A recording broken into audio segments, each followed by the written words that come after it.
My name's Darcell Apelu. My practice kind of centres around, or mainly focuses around the body, issues around kind of cultural difference. Obviously grew up in the Mount in Tauranga, so did most of my early schooling there, and then moved to Auckland to do my degree at AUT, and then moved on to do my masters. So I've now moved back from Auckland back home to Tauranga to teach down there. I think some of the motivations I have is wanting to, like, sometimes I don't feel like I want to fall into that trap if it's about me, but sometimes I do. I just kind of seem to fall back into that that kind of category.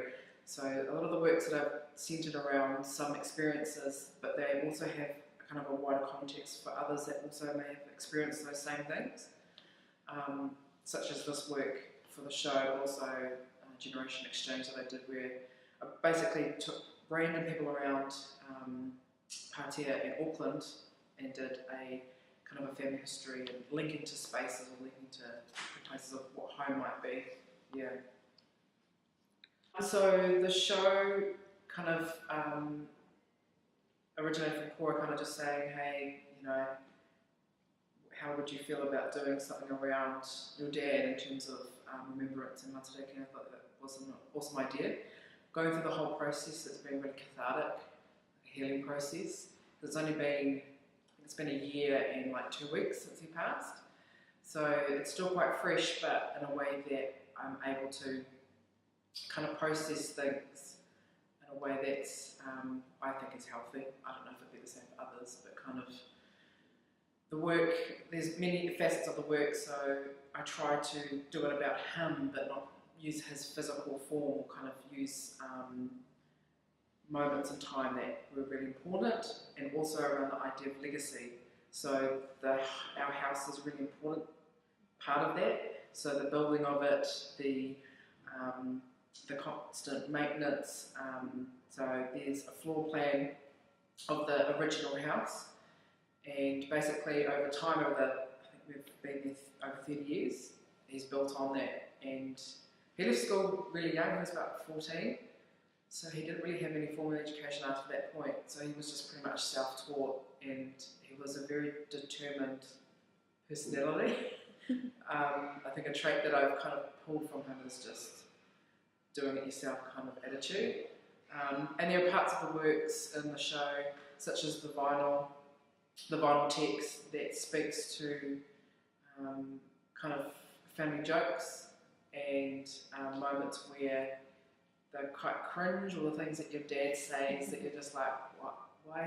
Why do you say stuff like that? But there was always a purpose, and it was finding that purpose that I felt was probably the most cathartic part of the show itself. Yeah. Right, like dad pearls of wisdom or something. Yeah, totally. Yeah, pearls of wisdom in the most weird way you can think of. Like one of the texts is, you know, if you put lipstick on a pig, it's still a pig. And I think it was his, or I hope it's his way of saying you actually don't need to wear makeup. You don't need to put stuff on. Whereas at the time I was like, you called me a pig, but you know, it's all kind of his way of grounding us, and that's kind of where the title of that part of the work is. How am I going to ground myself now without him here? In terms of just that kind of we have this kind of other sayings like poking the bear, like making sure that you're really considerate of what you're actually doing. You're just not doing it out of just what's happening around you. Yeah. I think it's a great fit when Cora came to me with the kind of the premise of the show. In terms of matariki itself, I probably don't have too much of a personal connection to the actual event, but from what I understand, that kind of that remembrance time is really important.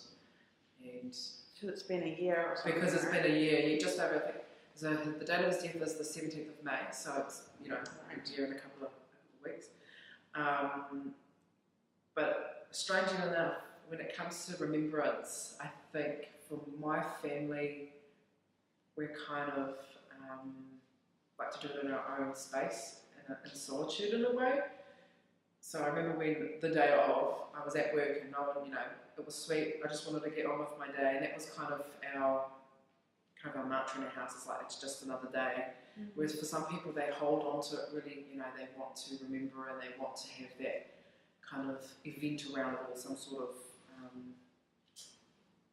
But for our family, it feels really uncomfortable, and I think that's, for some people that could be really strange. But that day was, people kept coming up and hugging me afterwards. Say, "Are you okay?" I'm like, "I'm fine."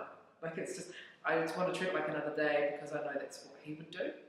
He doesn't like dwelling on grief, and we're still grieving. I'm not saying that we're not, but we're just processing it or vocalising or articulating it in a different way.